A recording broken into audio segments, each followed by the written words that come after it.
In this video, I'm going to share with you my experience with the eXtremeRate Dawn programmable Remap Kit and the DTF 2.0 LED kit for the Sony PS4 controller.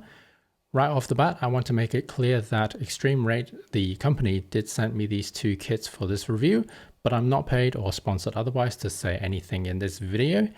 The second thing I want to point out is that although I'm fairly confident when it comes to building computers or installing car stereos, for example, I'm not entirely sure that I can replace a phone screen, for example. I'll explain later why this might be an important point. I just want to give you an idea of what my skill level is like when it comes to installing this kit.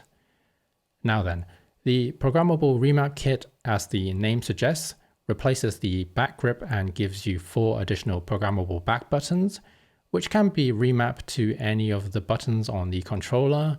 The LED kit, on the other hand, gives you some fancy RGB lighting effect, such as pulsing, flashing, or a constant on or off to save your eyes or battery. I'm not a huge fan of RGB in general, but the LED kit is pretty and pretty self-explanatory. It gives you some nice RGB bling. On the other hand, the programmable button is definitely something that I was rather keen on checking out, as I have noticed when playing Call of Duty, for example, you either have to let go of the thumbstick to press the D-pads in order to activate the UAVs or Predator missiles, for example. Predator missile on standby. Contact with enemy! Friendly Predator missile inbound. It's too close. Fight. Or what I would normally do is do this really awkward move with my index finger to activate it, so I'm not just standing around getting shot at. So now let's talk about the actual kit and installation then. Both kit comes with pretty much everything you need from the parts and tools in order to complete the installation. The only thing that wasn't included was some double-sided sticky tape and potentially a soldering iron. If you're not planning to remap this touch panel button here, then you can ignore that part and you don't need to solder anything, which is what I did. Looking at all the parts, at first I must admit it was kind of daunting with all the pieces and super thin wires.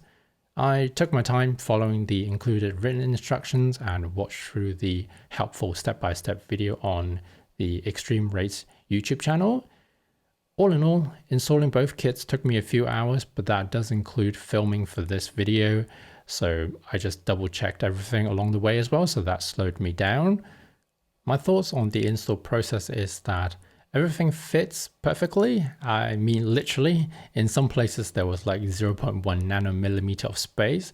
It felt like I was building or diffusing a bomb at times, which made it extra tricky when I was trying to put the case back on once I finished all the wiring inside.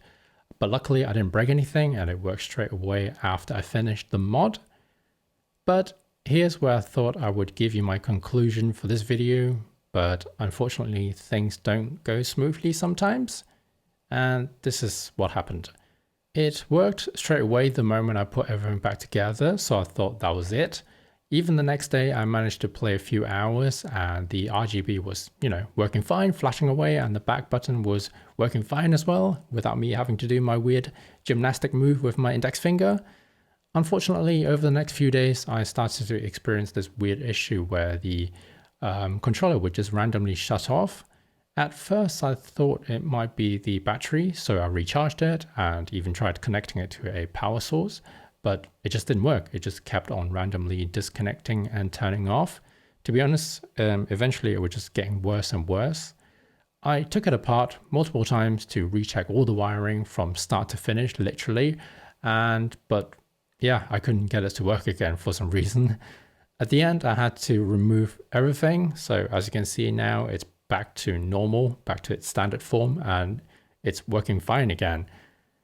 So here's my conclusion then.